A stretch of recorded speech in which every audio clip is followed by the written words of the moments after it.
Hablamos de comunicación y de lo que implica la comunicación en tiempos de pandemia, por eso ya mismo estamos en Colegiales. Allí está Laurita Maiocchi. Laura, ¿qué tal? Buen día del trabajador. ¿Con quién estás?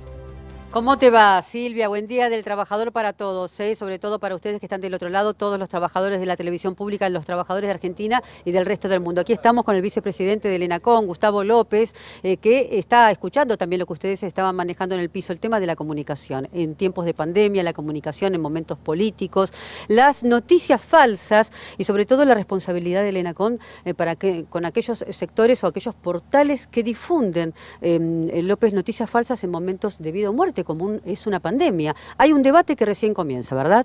Hay un debate que recién comienza, que lo abre la propia agencia Telam, tan preocupados en su portal, que es el portal de noticias de la agencia oficial de la Argentina, que abre una sección para cómo distinguir, cómo diferenciar noticias falsas.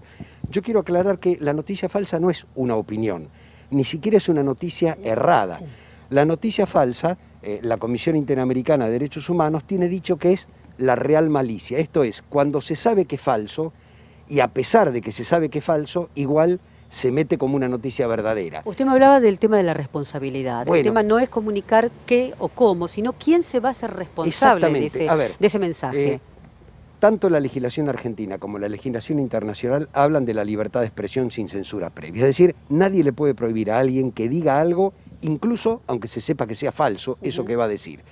El problema de la real malicia o de las noticias que son falsas y que saben que son falsas es que en el tema de los portales no tienen responsable. Claro. Digo, si este canal tira una noticia falsa y alguien se ve perjudicado, hay un editor responsable y se va a tener que hacer cargo de las consecuencias jurídicas de eso.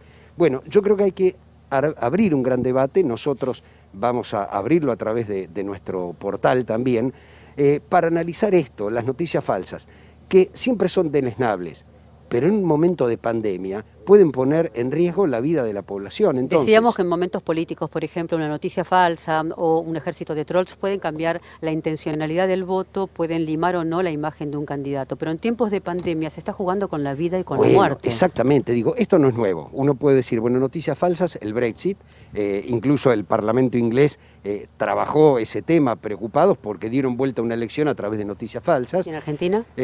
Bueno, en la Argentina es cotidiano y vuelvo a repetir, nadie habla o nadie piensa en impedir que se digan, sino en quién se hace responsable posteriormente, jurídicamente, por esas consecuencias. ¿Ustedes han notado que, por ejemplo, hay una regionalización, por decirlo de alguna manera, del manejo de las noticias falsas, de emitir noticias falsas sin responsabilidad? ¿Por qué marcaron Tierra del Fuego?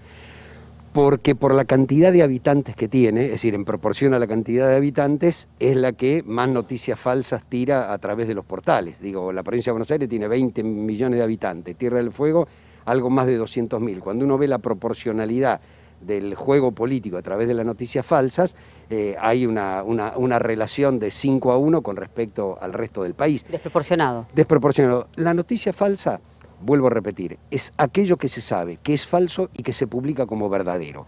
Y hay muchos ejemplos en política en los últimos años. Por ejemplo, cuando Evo Morales fue a hacer el referéndum por la modificación de la Constitución, ¿se acuerdan que le apareció un hijo y supuestamente ese hijo había sido abandonado y después había muerto? Bueno, nunca había existido ni siquiera el hijo. Bueno, eso dio vuelta a la elección. Tenemos caso de Lula también, ¿no? Bueno, por supuesto. Eso, sumado al lawfare, es decir, a la actuación de los jueces, terminó con la destitución de Dilma y el arresto de Lula.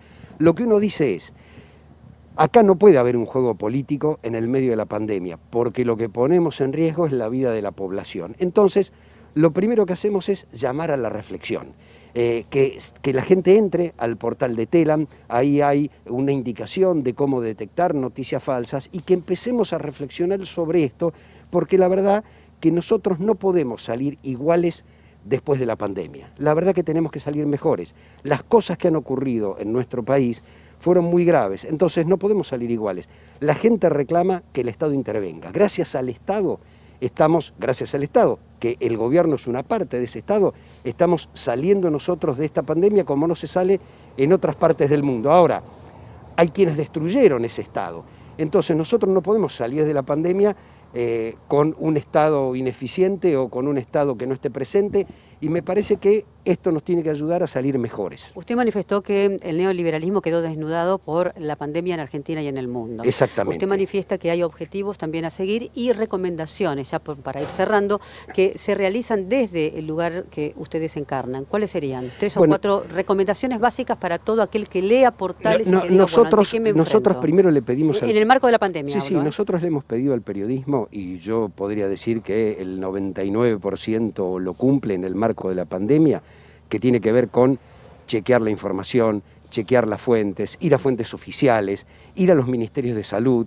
Entonces, en lo que respecta a la pandemia propiamente dicha, sobre todo la radio y la televisión y los diarios se han comportado muy bien. Después, sí, hay algo que no tiene que ver con las noticias falsas, que tiene que ver con el debate político. Digo, los que no quieren pagar impuestos van a hacer lo imposible para no pagar impuestos, sobre todo los de las grandes fortunas. Bueno, eso es un debate político, no es una noticia falsa. Lo que nosotros... O la dicotomía entre salud y economía. Digo, eso también es un debate político, digo, hay una intencionalidad política allí, no hay dicotomía. Digo, no hay economía si no hay salud, si no se preserva la vida de la gente, no hay economía.